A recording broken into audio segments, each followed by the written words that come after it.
নমস্কার সম্মানিত দর্শকবৃন্দ, আপনারা ইতিমধ্যেই এসআইআর এর ফর্ম জমা করেছেন বা যারা করেননি ইতিমধ্যে আপনারা করবেন।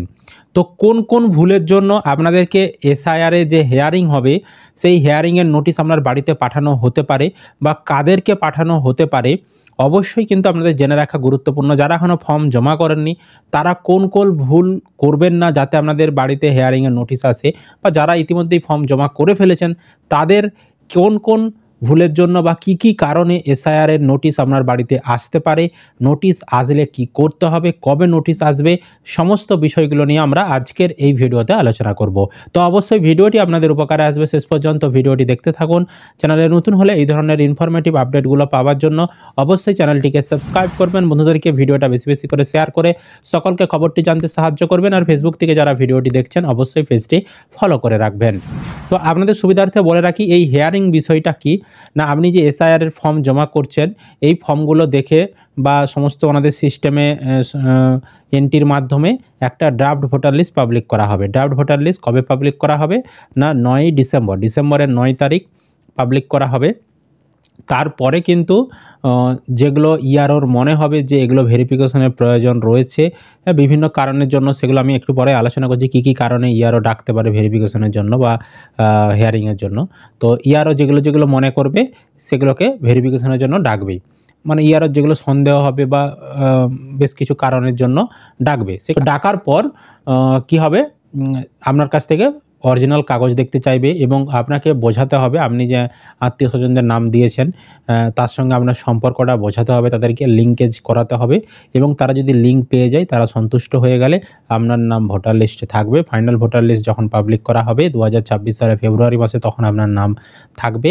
আর ভেরিফিকেশনের পর যদি মনে হয় না আপনি ভোটার লিস্টে থাকার জন্য যোগ্য নন, আপনি সমস্ত শর্ত তাদের ফুলফিল করছেন না, আপনি আপনার পক্ষে কোনো যুক্তি দেখাতে পারছেন না, অরিজিনাল কাগজ দেখাতে পারছেন না, তখন কিন্তু আপনার নাম থাকবে না, ফাইনাল ভোটার লিস্টে নাম উঠবে না।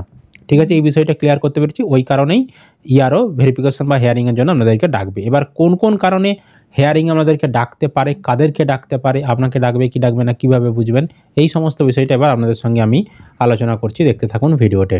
দেখুন, এখানে বলা হচ্ছে ইতিমধ্যেই রাজ্যে শুরু হয়ে গিয়েছে এসআইআর এর কাজ, অর্থাৎ নিবিড় সংশোধন, ভোটার কার্ডের যে নিবিড় সংশোধন সেটা কিন্তু শুরু হয়ে গেছে, স্পেশাল ইন্টেনসিভ রিভিশন। ভোটারদের নতুন করে এনুমারেশন ফর্ম বিলি চলছে। 4 ডিসেম্বর 2025 পর্যন্ত চলবে এই প্রক্রিয়া, অর্থাৎ এই ইনুমারেশন ফর্ম যেটা আপনার বাড়িতে এসআইআর এর ফর্ম দিয়ে গেছে সেই ফর্মটা আপনাদেরকে ডিসেম্বরের 4 তারিখের মধ্যে জমা করতে হবে আপনার বিএলওকে। 9ই ডিসেম্বর খসড়া ভোটার তালিকা প্রকাশ পাওয়ার পর শুরু হবে তালিকা সংশোধনের কাজ। ঠিক আছে, খসড়া তালিকা প্রকাশ করা হবে, কার কার নাম থাকলো হ্যাঁ সেই নিয়ে একটা তালিকা প্রকাশ করা হবে। ফাইনাল ভোটার লিস্ট পাবলিকের আগে খসড়া ভোটার লিস্ট পাবলিক করা হয়। তো সেই খসড়া ভোটার লিস্ট পাবলিক করা হবে ডিসেম্বরের 9 তারিখে। আর সেই সময় থেকেই শুরু হবে হিয়ারিং এবং ভেরিফিকেশন। এই হিয়ারিং এবং ভেরিফিকেশন চলবে আগামী 9ই ডিসেম্বর থেকে 31শে জানুয়ারি পর্যন্ত। অর্থাৎ হিয়ারিং আর ভেরিফিকেশনটা কখন হবে, খসড়া ভোটার তালিকা পাবলিক হচ্ছে 9ই ডিসেম্বর, সেই দিন থেকেই শুরু হচ্ছে হিয়ারিং বা ভেরিফিকেশনের কাজ, চলবে 2026 সালের 31শে জানুয়ারি পর্যন্ত। আর এরপরই ফাইনাল ভোটার লিস্ট পাবলিক করা হবে ফেব্রুয়ারির 7 তারিখে। সেখানে যাদের নাম থাকবে তারাই বৈধ ভোটার। কিন্তু এই যে হিয়ারিং বা শুনানি হবে, এই শুনানিতে ডাকের তালিকায় কাদের নাম থাকতে পারে কিংবা কারা পেতে পারেন এই শুনানির নোটিশ, কাদেরকে ডাকবে, এটা আপনাদের প্রশ্ন।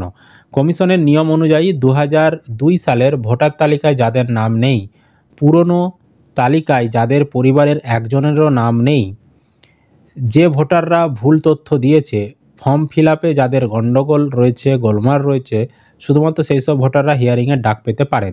চলুন এবার বিস্তারিত এই বিষয়গুলো নিয়ে আলোচনা করি।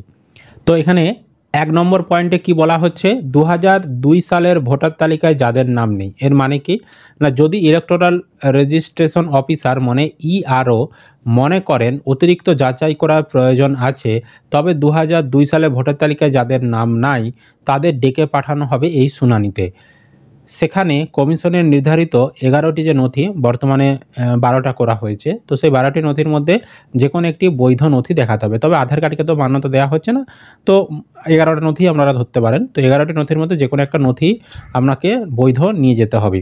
অর্থাৎ ইলেকটোরাল রেজিস্ট্রেশন অফিসার ইআরও যাকে বলা হচ্ছে, বিএলওর উপরে যিনি রয়েছেন ইআরও, তিনি যদি মনে করেন যে আপনার 2002-এর ভোটার লিস্টে নাম নেই, তো সেক্ষেত্রে আপনাকে যাচাই করার জন্য নোটিশ পাঠাতে পারেন। সম্পূর্ণটাই ইয়ারের উপর নির্ভর করছে।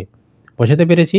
আপনার নেই, আপনার আত্মীয়স্বজনদের নাম ছিল, অথচ আপনি আত্মীয়স্বজনদের তথ্য দিয়েছেন, তবুও আপনার যেহেতু নাম নেই সেক্ষেত্রে ইয়ারও মনে করলে ডাকতে পারে।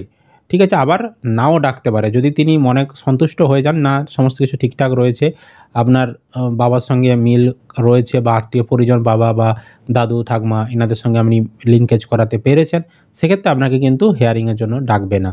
বোঝাতে পেরেছি? 2 নম্বরে বলেছে পুরনো তালিকায় যাদের পরিবারের একজনেরও নাম নেই। এর মানে হচ্ছে যে সমস্ত ভোটারদের পুরনো তালিকায় পরিবারের একজনেরও নাম নেই, সেই সমস্ত পরিবারগুলিকে কমিশন হিয়ারিংয়ে ডাকতে পারে, যাতে তাদের নাগরিকত্ব সংক্রান্ত তথ্য যাচাই করা যায়। এখানে আধার ছাড়া কমিশনের নির্ধারিত 11টি নথির মধ্যে যে কোনো একটি বৈধ নথি দেখাতে হবে। অর্থাৎ বলতে চাওয়া হচ্ছে যে 2002-এর যে ভোটার লিস্ট পাবলিক করা হয়েছে, পুরনো যে ভোটার লিস্ট লাস্ট যে এসআইআর হয়েছিল, সেখানে আপনার আত্মীয়দের কারোর নাম আপনি দেখাতে পাচ্ছেন না, সেক্ষেত্রে কিন্তু আপনাকে হিয়ারিংয়ের জন্য ডাকতে পারে, সেটাই বলতে চাওয়া হচ্ছে। এছাড়াও 3 নম্বরে বলেছে যে ভোটাররা ভুল তথ্য দিয়েছে। কোনো ভোটার যদি ফর্ম ফিল আপের সময় ভুল তথ্য দিয়ে থাকেন আর সেই তথ্য যদি কমিশনের ডাটাবেসের সঙ্গে না মেলে, তাহলে কমিশন শুনানিতে ডেকে পাঠাতে পারে। অর্থাৎ আপনি ধরুন লাস্ট এসআইআরের যে তথ্যগুলো ফিল করেছেন, সেখানে সিরিয়াল নাম্বার ভুল দিয়েছেন, হ্যাঁ, তো পার্ট নাম্বার ভুল দিয়েছেন, অংশ নাম্বার, বিধানসভার নাম, এগুলো আপনি ভুল দিয়েছেন, বা আপনার যে আত্মীয়র নাম রয়েছে 2002 সালে ভোটার লিস্টে, তো সেইখানে যে নাম ছিল আপনি এখানে নাম অন্য লিখেছেন। মেন কথা হচ্ছে আপনি ভুল ফর্ম ফিল আপ করেছেন, তো সেক্ষেত্রে কিন্তু আপনাকে হিয়ারিংয়ের জন্য ডাকা হতে পারে। ঠিক আছে? আরেকটা জিনিস বলে রাখি, যারা ভুল ফর্ম ফিল আপ করেছেন তাদের নাম যে সরাসরি কেটে দেবে সেরকমটা কিন্তু নয়। আপনাকে হিয়ারিংয়ের জন্য ডাকবে, আপনি অরিজিনাল কাগজ দেখাবেন, প্রমাণ দেখাবেন, সমস্ত কিছু, তাহলে আপনার নাম থেকে যাবে। ভুল ফর্ম ফিল আপের জন্য যে ডাইরেক্ট আপনার নাম সরাসরি কেটে দেবে, সেরকমটা কিন্তু ভয় পাওয়ার কিছু নেই। আপনাকে কিন্তু অনেক সুযোগ দেয়া হবে। বোঝাতে পেরেছি?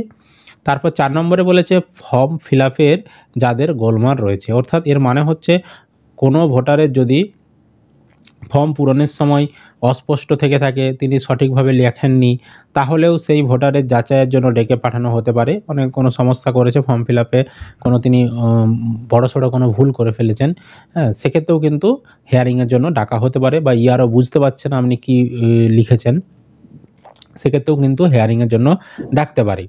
তাছাড়াও বলা হচ্ছে কিন্তু যদি হিয়ারিংয়ে ডাক আসে তাহলে ভয় না পেয়ে সমস্ত নির্ধারিত নথি সঙ্গে নিয়ে যেতে হবে।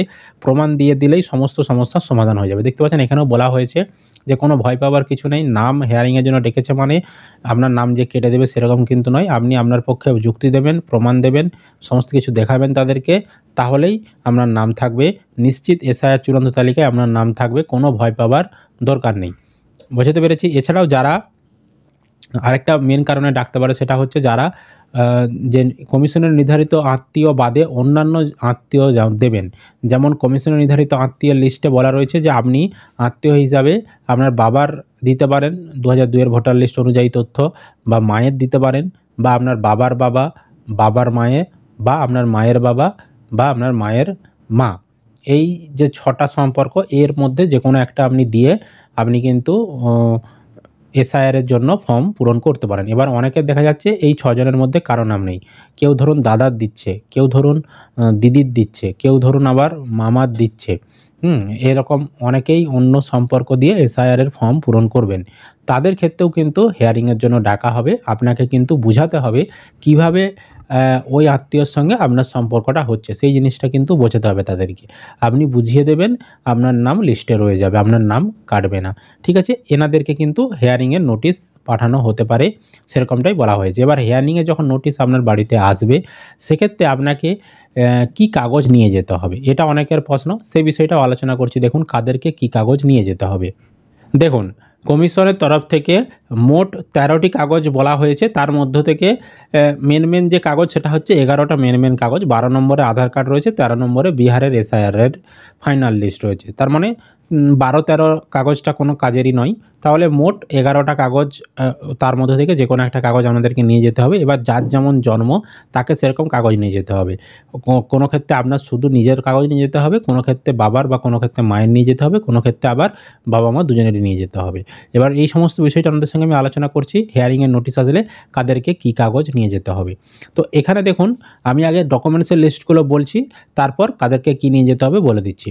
তো এখানে কমিশন যে ডকুমেন্টসগুলি বলেছে, সেই ডকুমেন্টসগুলি বলেছে যে নিজের বা বাবা বা মায়ের যখন ডকুমেন্টস নিয়ে যেতে বলবে, এই নিচের দেওয়া লিস্টের থেকে ডকুমেন্টস আমাদেরকে নিয়ে যেতে হবে। তো সবার প্রথমে বলেছে যে কোনো পরিচয়পত্র, পেনশন পেমেন্টের অর্ডার যেটি কেন্দ্রীয় সরকার, রাজ্য সরকার, রাষ্ট্রায়ত্ত সংস্থা যে কোনো নিয়মিত কর্মী বা পেনশন প্রাপককে দেওয়া হয়েছে, এই ধরনের কোনো ডকুমেন্টস থাকলে আপনি সেটা নিয়ে যেতে পারেন। তারপর বলা হয়েছে 2 নম্বরে, যে কোনো পরিচয়পত্র, শংসাপত্র, নথি যেটি 1/2/1/7/1987 এই তারিখের আগে সরকার বা স্থানীয় কর্তৃপক্ষ বা ব্যাংক, ডাকঘর, ভারতীয় জীবন বীমা নিগম বা রাষ্ট্রায়ত্ত সংস্থা থেকে আপনাকে দিয়েছে, এই ধরনের কোনো একটা কাগজ থাকলে আপনি দিতে পারেন। 3 নম্বরে বলেছে উপযুক্ত কর্তৃপক্ষ কর্তৃক প্রদত্ত জন্মের শংসাপত্র, মানে বার্থ সার্টিফিকেট, জন্মের সার্টিফিকেট থাকলে সেটাও আপনি দিতে পারেন। তারপর 4 নম্বরে বলেছে পাসপোর্ট থাকলে সেটাও আপনি দিতে পারেন। 5 নম্বরে বলেছে শিক্ষিত পর্ষদ, বিশ্ববিদ্যালয় কর্তৃক প্রদত্ত ম্যাট্রিকুলেশন বা শিক্ষাগত যোগ্যতার শংসাপত্র। এর মানে হচ্ছে আপনার কাছে মাধ্যমিকের অ্যাডমিট কার্ড রয়েছে, রেজিস্ট্রেশন সার্টিফিকেট রয়েছে, পাস সার্টিফিকেট রয়েছে, মার্কশিট রয়েছে, বা উচ্চ মাধ্যমিকের রয়েছে, বা আপনার আর কোনো ইউনিভার্সিটির কোনো সার্টিফিকেট রয়েছে, বোর্ডের কোনো সার্টিফিকেট রয়েছে, সেই ধরনের কাগজ থাকলে সেগুলোও আপনি দিতে পারেন। তারপর বলেছে রাজ্যের উপযুক্ত কর্তৃপক্ষ কর্তৃক প্রদত্ত স্থায়ী বাসস্থানের শংসাপত্র, মানে স্থায়ী বাসস্থান, রেসিডেন্টাল সার্টিফিকেট, যেগুলো পশ্চিমবঙ্গ সরকারের তরফ থেকে দেওয়া হয়ে থাকে, মেনলি এসডিওর যে রেসিডেন্ট সার্টিফিকেট সেটাই গ্রহণ হবে। তো সেই ধরনের সার্টিফিকেট থাকলে সেটাও কিন্তু আপনি দিতে পারেন। তারপর 7 নম্বরে বলেছে বনভূমি অধিকার শংসাপত্র, অর্থাৎ বন বিভাগের পাট্টা যাদের কাছে রয়েছে তারাও কিন্তু সেই কাগজটা দিতে পারেন। তারপর বলেছে 8 নম্বরে উপযুক্ত কর্তৃপক্ষ কর্তৃক অন্যান্য অনগ্রসর সম্প্রদায়, তপশিলি জাতি, তপশিলি উপজাতি বা অন্য অনগ্রসর জাতির শংসাপত্র, অর্থাৎ SC, ST, OBC caste certificate বা অন্যান্য জাতিগত শংসাপত্র আপনার থেকে থাকলে সেই কাস্ট সার্টিফিকেটটা আপনি দেখাতে পারেন। তারপর 9 নম্বরে বলেছে নাগরিকদের জাতীয় রেজিস্টার, যে সমস্ত ক্ষেত্রে এটা রয়েছে, অর্থাৎ যাদের জাতীয় রেজিস্টার নাগরিকদের সার্টিফিকেট রয়েছে সেইটাও দিতে পারেন আপনি। 10 নম্বরে বলেছে রাজ্য স্থানীয় কর্তৃপক্ষের দ্বারা তৈরি পারিবারিক রেজিস্টার, যদি আপনার ওই কাগজটা থেকে থাকে তাহলে আপনি ওটাও দিতে পারেন। তারপর 11 নম্বরে বলেছে কোনো জমি বা বাড়ি বরাদ্দের সরকারি শংসাপত্র, বা সরকারের থেকে যে আপনি বাড়ি বা জমি বরাদ্দ পান, আপনাদেরকে যে সরকার দেয়, তার কোনো কাগজ যদি থেকে থাকে সেই কাগজও আপনি দেখাতে পারেন। আর 12 নম্বরে বলেছে আধার কার্ড, তবে আধার কার্ড যদি আপনি দেখান, শুধু আধার কার্ড দেখালে হবে না, তার সাথে সাথে উপরের যে 11টি কাগজ রয়েছে তার মধ্যে যে কোনো একটা কাগজ সঙ্গে করে দিতে হবে। বুঝতে পেরেছি। আর 13 নম্বরে বলেছে 1/7/2025 অনুযায়ী বিহারের এসআইআরের নির্বাচক তালিকার নির্যাস, অর্থাৎ বিহারে যে লাস্ট এসআইআর হয়েছে সেখানে যে ফাইনাল ভোটার লিস্ট পাবলিক হয়েছে, সেখানে যদি কোনো কারোর নাম থেকে থাকে সেই তথ্য আপনি দিতে চাইছেন তাহলে সেটাও আপনি দিতে পারেন। ঠিক আছে। তার মানে এখানে মেন যেটা হচ্ছে প্রথমের 11টা ডকুমেন্টসের মধ্যে যে কোনো একটা কাগজ আমাদেরকে দিতে হবে, হিয়ারিংয়ে যখন ডাকবে তখন অরিজিনাল আমাদেরকে নিয়ে যেতে হবে। এবার কোন ক্ষেত্রে কার ডকুমেন্টস নিয়ে যেতে হবে, আপনার বাবার মায়ের কোন ক্ষেত্রে নিয়ে যেতে হবে, তো এখানে দেখুন 3টা ক্যাটাগরিতে ভাগ করা হয়েছে। প্রথমে বলা হচ্ছে যে আপনার জন্ম 1/7/1987 সালের আগে আপনার ভারতে যদি জন্মগ্রহণ হয়ে থাকে, আপনি এখন এসআইআরের ফর্ম পূরণ করেছেন, কিন্তু দেখা যাচ্ছে যে আপনার হিয়ারিংয়ের নোটিশ এসেছে, তাহলে আপনাকে বলা হচ্ছে যে নিচে যে আমি ডকুমেন্টসগুলি দেখালাম মোট 13টা কাগজ, তার মধ্য থেকে যে কোনো একটা কাগজ অরিজিনাল আপনাকে হিয়ারিংয়ের জন্য নিয়ে যেতে হবে। ঠিক আছে, বুঝতে পেরেছি। তারপর আপনার জন্ম যদি ভারতবর্ষে 1/7/1987 এবং 2/12/2004 এর মধ্যে হয়ে থাকে, তাহলে আপনাকে বলা হচ্ছে যে আপনার নিজের প্রমাণপত্র হিসাবে ওই ডকুমেন্টসের মধ্য থেকে 13টি কাগজের মধ্যে যে কোনো একটা কাগজ নিয়ে যেতে হবে। এছাড়াও বলা হচ্ছে আপনার বাবা অথবা মায়ের মধ্যে যে কোনো একজনের আপনি ওই 13টির মধ্যে যে কোনো একটা কাগজ নিয়ে যাবেন। ঠিক আছে। এবার আপনার জন্ম ভারতে হয়েছে 2/12/2004 সালের পরে, তাহলে আপনার বাড়িতে যদি হিয়ারিংয়ের নোটিশ আসে সেক্ষেত্রে কী কাগজ নিয়ে যেতে হবে, সেক্ষেত্রে বলা হচ্ছে আপনার 13টির মধ্যে যে কোনো একটা কাগজ নিয়ে যেতে হবে, আপনার বাবার 13টির মধ্যে যে কোনো একটা কাগজ নিয়ে যেতে হবে, মায়েরও 13টির মধ্যে যে কোনো একটা কাগজ নিয়ে যেতে হবে। ঠিক আছে, বোঝাতে পেরেছি। আর আরেকটা জিনিস, যাদের হিয়ারিংয়ের নোটিশ আসবে না তাদেরকে কোনো কাগজ দেখাতে হবে না, কোনো কাগজ তাদেরকে নিয়ে যেতে হবে না। আমি যা কিছু দেখালাম যাদের হেয়ারিংয়ের নোটিশ আসবে একমাত্র তাদেরকেই নিয়ে যেতে হবে, বাকি যাদের হেয়ারিংয়ের নোটিশ আসবে না তাদেরকে কোনো কাগজ নিয়ে যেতে হবে না। ঠিক আছে, বোঝাতে পেরেছি আপনাদেরকে? তো আশা করি আপনারা ভিডিওটি বুঝতে পেরেছেন। তো যারা ফর্ম এখনও পূরণ করেননি সঠিকভাবে নির্ভুলভাবে ফর্ম পূরণ করুন, যাতে আপনাদেরকে হেয়ারিংয়ে না ডাকে। আর হেয়ারিংয়ে যদি ডাকে সে নিয়েও ভয় পাওয়ার কিছু নেই। আপনারা সঠিক যদি ভারতের জেনুইন নাগরিক হয়ে থাকেন, ডকুমেন্টস যদি সঠিক থেকে থাকে, লিঙ্ক যদি আপনারা সঠিকভাবে আত্মীয়দের সঙ্গে দেখাতে পারেন, আপনার নাম ফাইনাল লিস্টে থাকবে। কারো নাম যোগ্য, কারো নাম কিন্তু বাদ যাবে না। তো ভিডিও ভালো লাগলে অবশ্যই কিন্তু একটি লাইক করবেন, বন্ধুদেরকে ভিডিওটা বেশি বেশি করে শেয়ার করে সকলকে খবরটি জানতে সাহায্য করবেন। চ্যানেলে নতুন হলে এই ধরনের ইনফরমেটিভ আপডেটগুলো পাওয়ার জন্য অবশ্যই চ্যানেলটিকে সাবস্ক্রাইব করতে ভুলবেন না। আর ফেসবুক থেকে যারা ভিডিওটি দেখছেন অবশ্যই কিন্তু পেজটি ফলো করে রাখবেন।